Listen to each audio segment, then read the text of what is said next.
Hello friend, welcome to export import learning channel. आज की session में हम जानेंगे इंटरनेशनल बिजनेस एनवायरनमेंट। तो जब भी हम बात करते हैं इंटरनेशनल बिजनेस में एंटर करने की, तो क्या-क्या चैलेंजेस होते हैं, किस टाइप के एनवायरनमेंट्स होते हैं, ठीक है, वो आज इस सेशन में हम समझेंगे। International business environment is a multi dimension including political risk, cultural differences, exchange risk, legal taxation issue. तो ये सारे चैलेंजेस होते हैं कि किस कंट्री में आप एक्सपोर्ट कर रहे हो तो वहाँ का एक्सचेंज रेट फ्लक्चुएट हो रहा है, वहाँ के लीगल्स टैक्सेशन इश्यू क्या है, जैसे वहाँ की क्या कंप्लायंस है वहाँ की गवर्नमेंट की, ठीक है? वहाँ के कल्चरल डिफरेंसेस कितने हैं, जैसे कल्चरल की अगर बात करें तो वहाँ के लोग किस टाइप का फूड नॉन-वेज यूज़ करते हैं या वेजिटेरियन है, ठीक है? और पॉलिटिकल रिस्क है, वहाँ की जो गवर्नमेंट है, वो उसकी पॉलिसीज़ क्या है हम आपके बिज़नेस रिलेटेड। तो इन सब चैलेंज को हमें फेस करना पड़ता है जब हम इंटरनेशनल मार्केट में एंटर करते हैं। Therefore, the international business environment consists of the political, economic, regulatory and tax, social, cultural, legal and technological environment. तो ये सारे एक तरह से इन सब इन्वायरमेंटों को हमें वहाँ पे देखना पड़ता है जब हम बिजनेस को स्टार्ट करते हैं। तो ये काफ़ी इम्पोर्टेंट चीज़ है कि आप इंटरनेशनल मार्केट में एंट्री कर रहे हो तो इन चीज़ों को आपको हैंडल करना आना चाहिए। इनके बारे में पूरा नॉलेज होना ही चाहिए आपको। इंटरनल एनवायरनमेंट, जैसे इंटरनल एनवायरनमेंट की अगर बात करें तो बात आती है हमारे खुद की कंपनी की। जैसे हम यहाँ पे बिजनेस कर रहे हैं तो हमारी इंटरनल एनवायरनमेंट कैसा होना चाहिए, ठीक है? तो financial capabilities, usages and management of the fund. Financial हमारी ऐसी कैपेबिलिटी होनी चाहिए कि हम एक इंटरनेशनल बिजनेस को फंड कर पाए, मैनेज कर पाए। मार्केटिंग कैपेबिलिटी कैपेबिलिटी, तो मार्केटिंग कैपेबिलिटी में मार्केटिंग के जो जितने भी खर्चे होते हैं उसमें pricing, promotion, distribution and product service. तो ये भी आपकी कैपेबल इसमें होना चाहिए कि आप अपने प्रोडक्ट की प्राइसिंग कैसे कर रहे हो, उसका प्रमोशन कैसे कर रहे हो, आपके पास ऐसी टीम है कि नहीं जो उसका डिस्ट्रीब्यूशन प्रॉपरली करे, ठीक है? और प्रोडक्ट की सर्विस कैसी है, इसमें भी आप इसमें कैपेबल होना चाहिए। तो ये एक इंटरनल एनवायरनमेंट फैक्टर है जो कि आप उसको खुद कंट्रोल कर सकते हो। आपकी टीम कैसी है, इस पे डिपेंड करता है। ऑपरेशन कैपेबिलिटी, तो जो इंटरनल एनवायरनमेंट में आती है ऑपरेशन कैपेबिलिटी, जो आपके वर्किंग प्रोसीजर क्या है।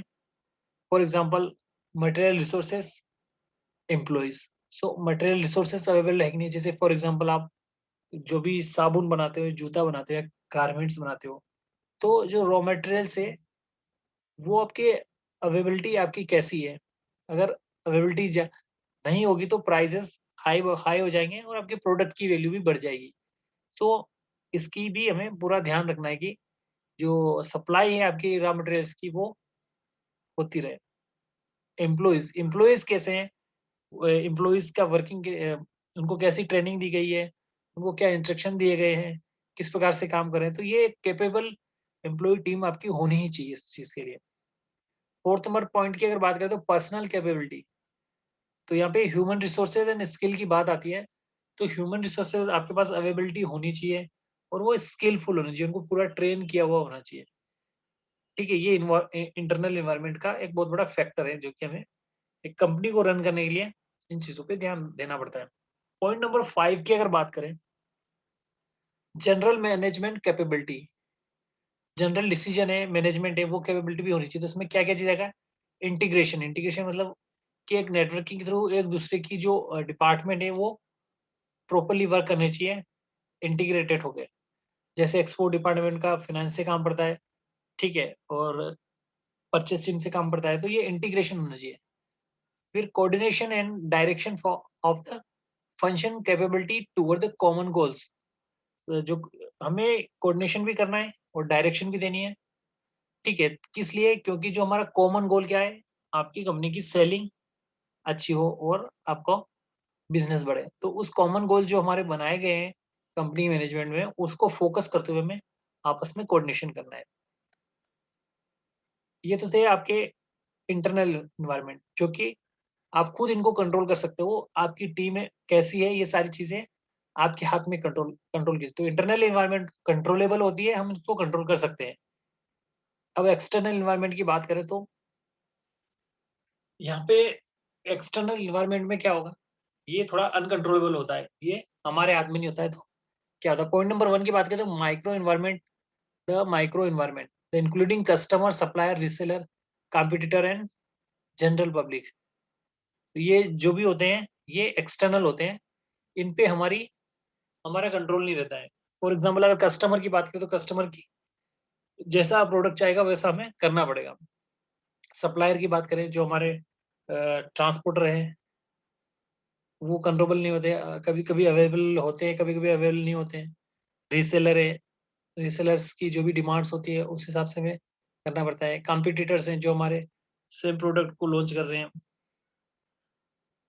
ठीक है? तो इन जनरल पब्लिक, ये सारे एक्सटर्नल एनवायरनमेंट होते हैं, जो कि इन पे हमारा कंट्रोल कम रहता है, ठीक है? यहाँ पे इंटरनल एनवायरनमेंट थे जिसमें सारी टीम हमारी थी, जो हमने कंट्रोल कर सकते हैं। हम जितनी अच्छी टीम रखेंगे वैसा काम होगा, लेकिन एक्सटर्नल में थोड़ी बाहर चीज़ें बाहर की आ जाती है। Point number 2, macro environment. Macro environment consist 6 different forces, ठीक है? तो इसमें मैक्रो एनवायरनमेंट है, इसमें हम 6 डिफरेंट फोर्सेस होंगे, वो हम इस सेशन में पढ़ेंगे।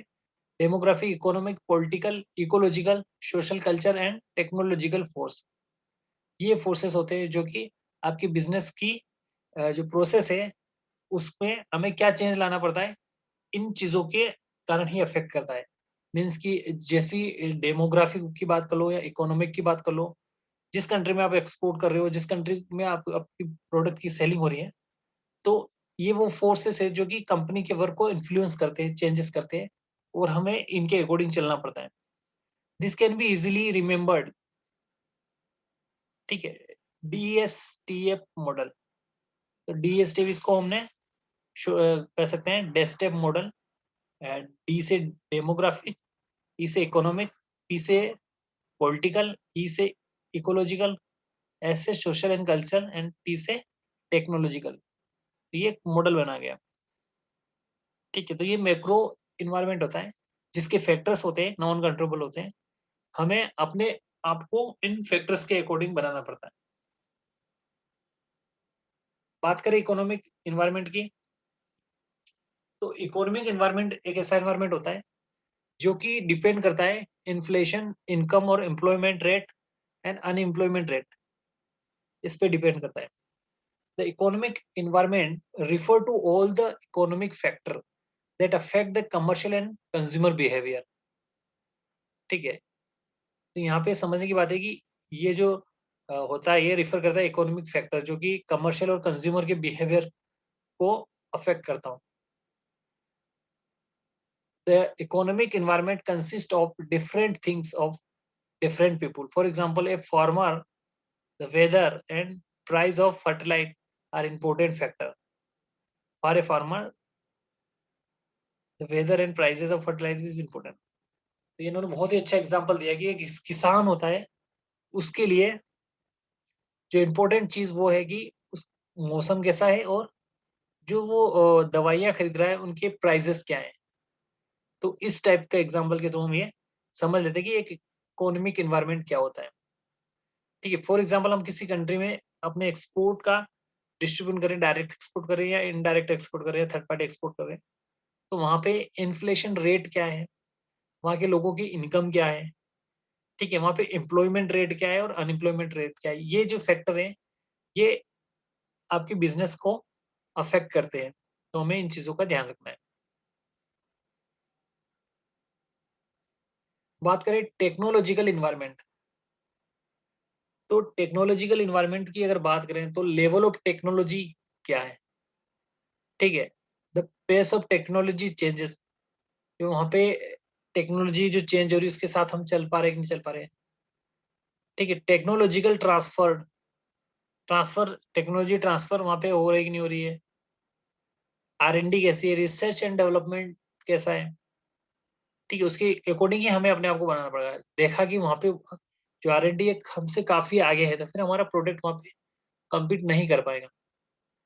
Impact of the technology in business, technology से बिज़नेस में क्या इम्पैक्ट आ रहे हैं? Business are affected by the changes in the technological environment. Technological is a simply application of the knowledge to control or change the environment. तो यहाँ पे बहुत बड़ी बात कही है कि अगर आपके पास टेक्नोलॉजी है, तो आप उस टेक्नोलॉजी के बेस पे इन्वायरमेंट को चेंज कर सकते हो। फॉर एग्जाम्पल आपकी आपकी जो टेक्निक वो अच्छी है, तो वो इन्फ्लुएंस करेगी आपके वर्किंग प्रोसीजर को। ठीक है, तो इससे बेटर रिजल्ट आएंगे। ठीक है, तो टेक्नोलॉजी का यही मीन्स यहाँ पे यही होता है कि टेक्नोलॉजी का लेवल क्या है आपके पास, आपकी जो टेक्नोलॉजी है वो वर्ल्ड लेवल पे पेश कर पाएगी कि नहीं कर पाएगी, मतलब उनको टक्कर दे पाएगी कि नहीं दे पाएगी। ठीक है, तो इन चीज़ों का हमें काफ़ी ध्यान रखना पड़ता है टेक्नोलॉजिकल एनवायरनमेंट की बात करें तो। Social environment, the composition of family is example of the social environment. एक फैमिली की कंपोजिशन क्या है, वो सोशल एनवायरनमेंट का एक एग्जांपल है। Social environment consist of the custom and traditions of the society in which business is exist। ठीक है, जहाँ पे हम अपने बिजनेस को कर रहे हैं, वहाँ की जो सोसाइटी है, उसके कस्टम एंड ट्रेडिशंस क्या है, ये भी एक आपके वर्किंग प्रोसीजर को या फिर वर्क बिजनेस को इन्फ्लुएंस करता है। मीन्स कि वहाँ के कस्टम क्या है कि वहाँ के लोग कपड़े कैसे पहनते हैं। अगर आप गारमेंट्स की बात करें तो आपको वहाँ के लोगों के अकॉर्डिंग गारमेंट्स सेल करने होंगे या बनाने होंगे। ठीक है, और ट्रेडिशन की बात करें तो वहाँ का ट्रेड क्या है वहाँ का, उस हिसाब से हमें अपने प्रोडक्ट को प्रिपेयर करना पड़ेगा। It includes the standard of living, taste of preference and education level of the people living the society where business exist.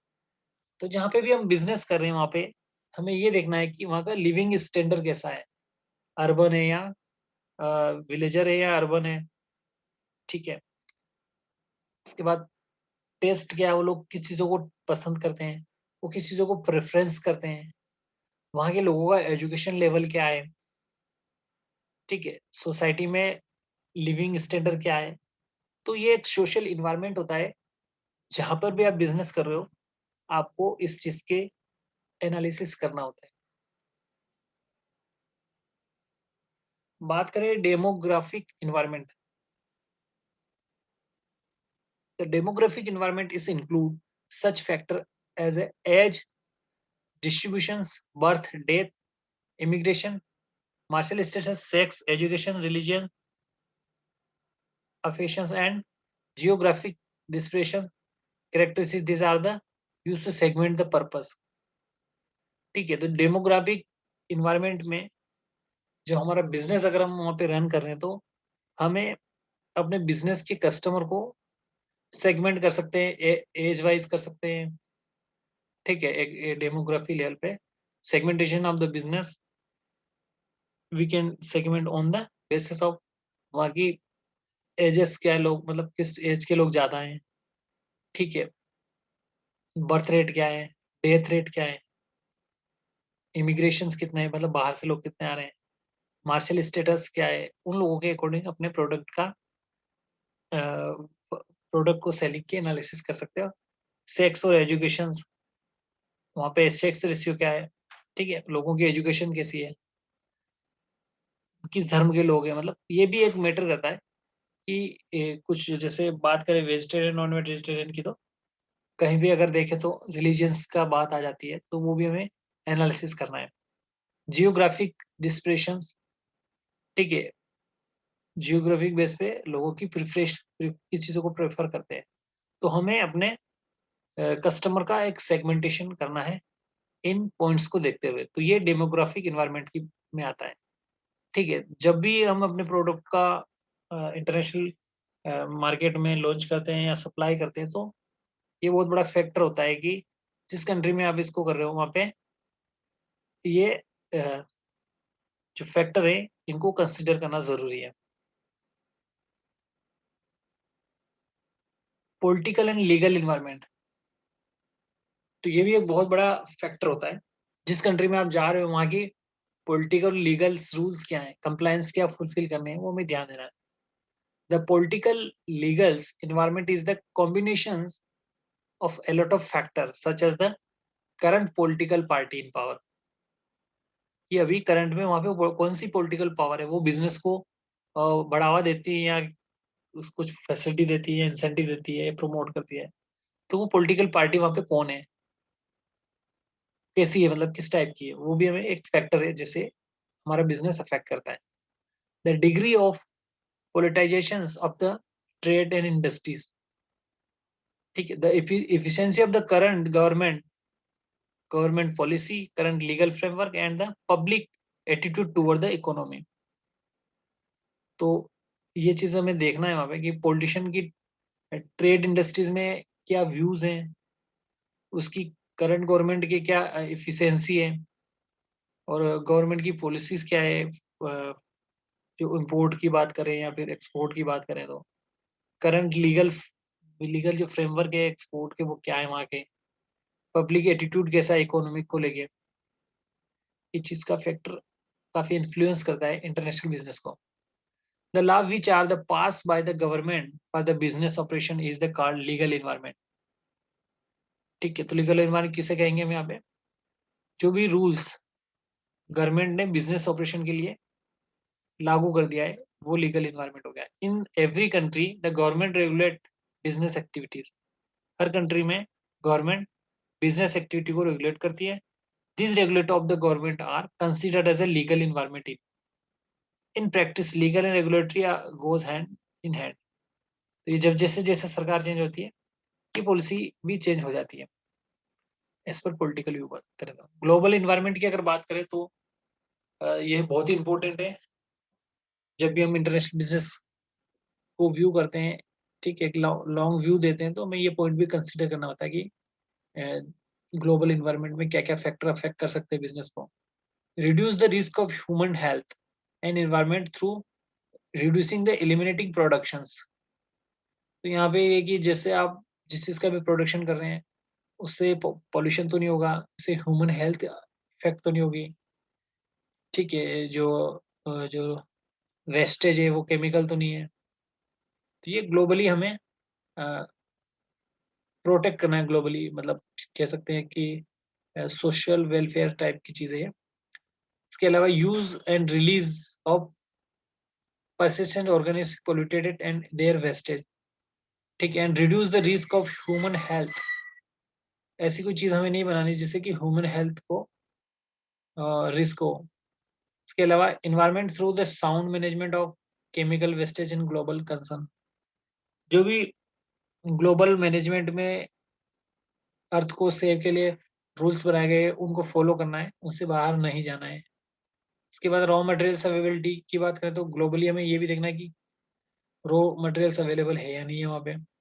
Supply chain reliability, labor supply versus work section, government regulation and consumer demand. These are the influence the global factor at the work, ठीक है। तो जब एक globally हम अपने business को view करते हैं तो वहाँ पे हमें चीज़ों का ध्यान रखना है कि रॉ मटेरियल अवेलेबिलिटी है कि नहीं है। अगर हम वहाँ पे जो हम प्रोडक्ट बना रहे हैं और वहाँ पे रॉ मटेरियल है नहीं तो डिमांड बढ़ जाएगी, सप्लाई कम होगी, जिसके कारण प्राइजेस बढ़ जाएंगे, तो आपका प्रोडक्ट भी काफ़ी महंगा हो जाएगा।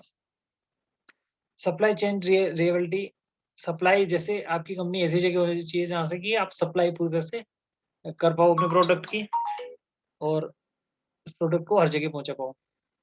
Labour supply, wages, work expectation, इन काफी चीजों पे हमें फोकस करना होता है ग्लोबल इन्वायरमेंट में। सो गाइस, आज के सेशन में हमने इंटरनेशनल बिजनेस इन्वायरमेंट को समझने की कोशिश की है, जिसमें हमने global environment, political legal environment, demographic environment, social environment and technological environment, economic environment, internal environment, micro internal environment और इंटरनल जो आपकी कंपनी के इंटरनल वर्किंग प्रोसीजर का हमने इस पे पढ़ा है। सो गाइस, इस चीज को हमने फोकस किया है कि एक इंटरनेशनल बिज़नेस में एंटर करने के बाद हमें किन-किन चैलेंजेज़ को फेस करना पड़ता है, किन-किन चैलेंजों को फुलफ़िल करना पड़ता है और हमें किन-किन चीज़ों को एनालिसिस करना पड़ता है किसी कंट्री में एंटर करने के लिए। सो वो चीज़ें हमने इस सेशन में समझने की कोशिश की guys. So thank you for watching the session. Have a nice day.